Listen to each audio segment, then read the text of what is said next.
CULTS.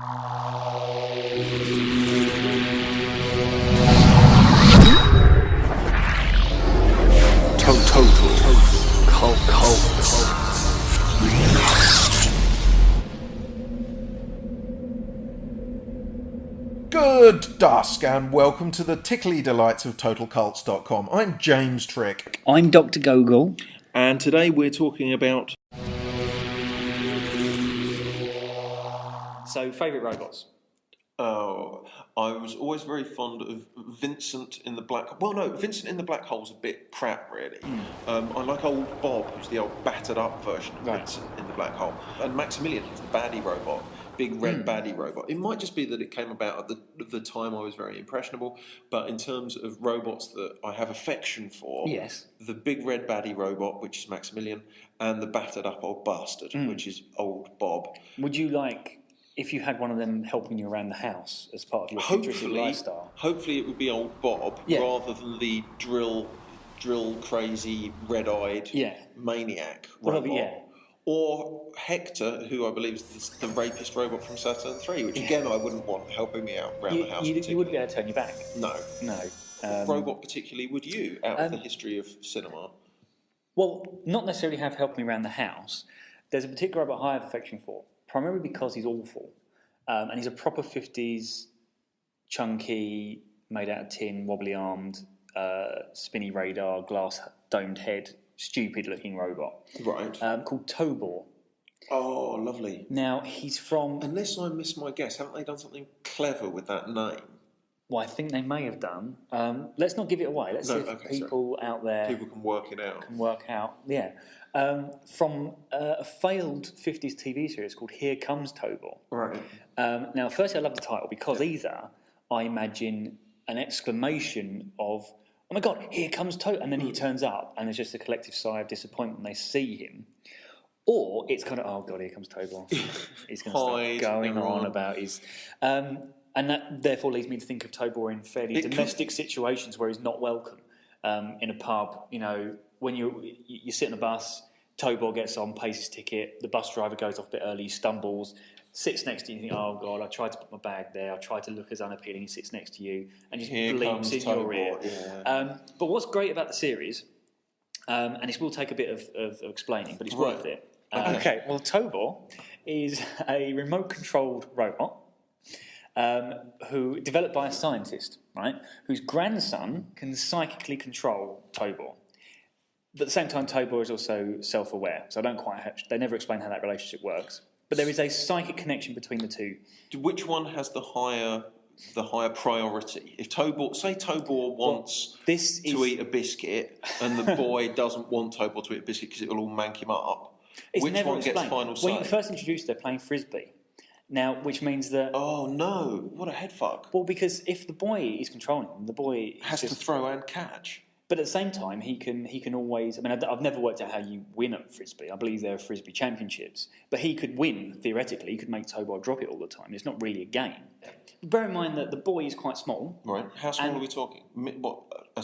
I'd say unusually small boy? 10. Right. 10 is a small boy. I was thinking like Action Man size. No.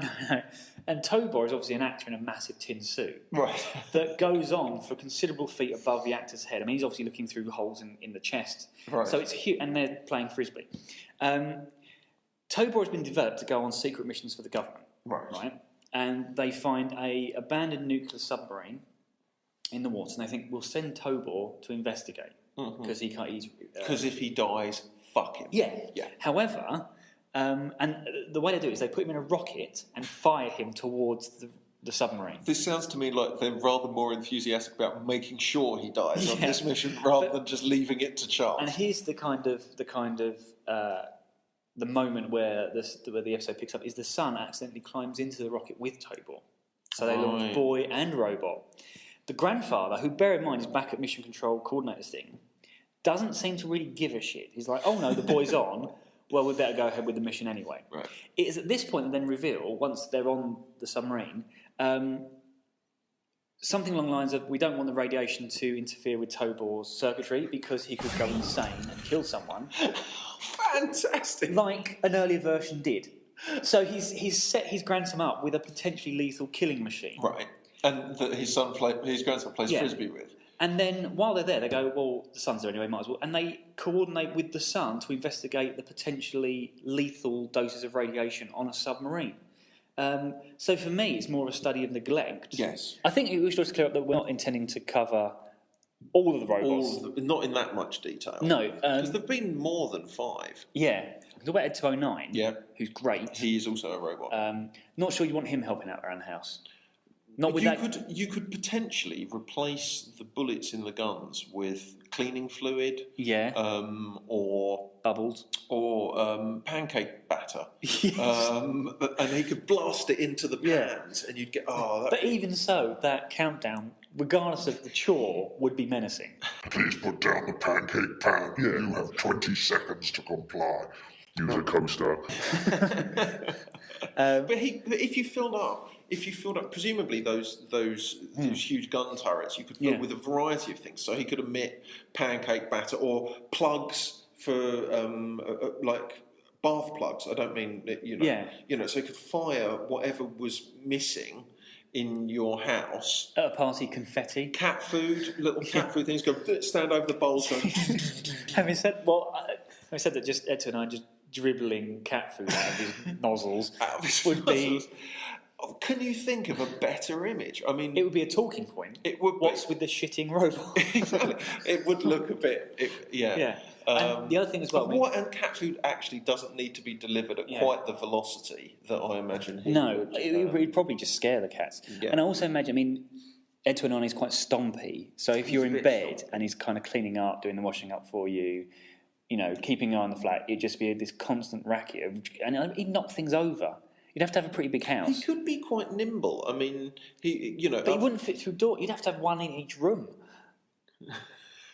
You'd build the house around a series of Ed 209s. But I do have a lovely image of a cooking one with a little chef's hat and an apron and a whiskey and stuff like that. Absolutely. Yeah. The cooking batter and the things. You could have all sorts in there. You could have mincemeat, and you could make lovely little round burgers, like little mini burgers. Produce sausages. Absolutely. Fill him up with meat.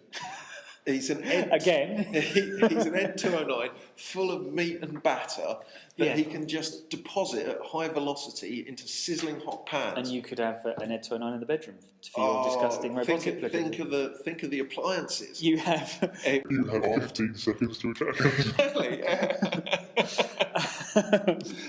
And I worry that if he's stomping about your house and he stubs his toe or he doesn't, he thinks, somehow there's been some evolution. He thinks he's part of the family. He's going to get a Christmas present, doesn't he? He's just going to jump on the floor, kick his legs and screech. And then they leave him somewhere. An Ed 209 is for life, not just for Christmas. An abandoned Ed 209s. Exactly like the from Toy Story 2 with Jessie.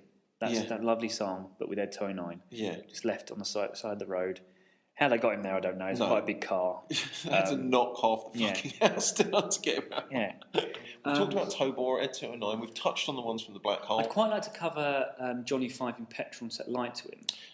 Now you see, Short Circuit once again. It's a movie close to my heart. The only film I've ever shat myself in at the cinema.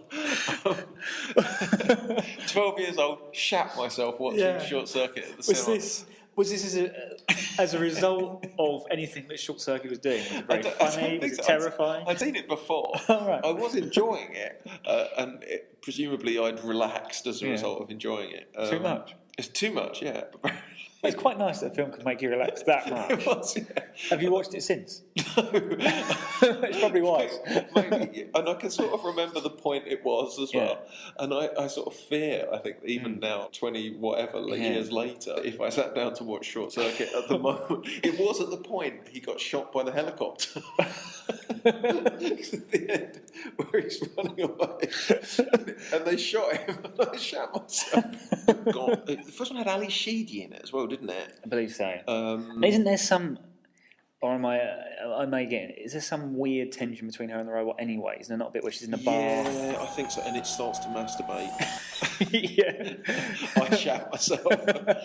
And everyone else left the cinema. Yeah. Those robots, they're not. If they're not shooting people, they're getting a bit people or raping people or making pancakes or making people to involuntarily shit themselves. Exactly. It's a minefield, and maybe we're better off not having as many robots around as we were initially Or promised. we'll have a Terminator-style apocalypse, but instead of them treading on skulls, just walking through piles of people either sexually assaulted or covered in their own feces. Yes. And no one wants that. A grim vision of the grim future. vision of the future. Brought to you by Total Cults.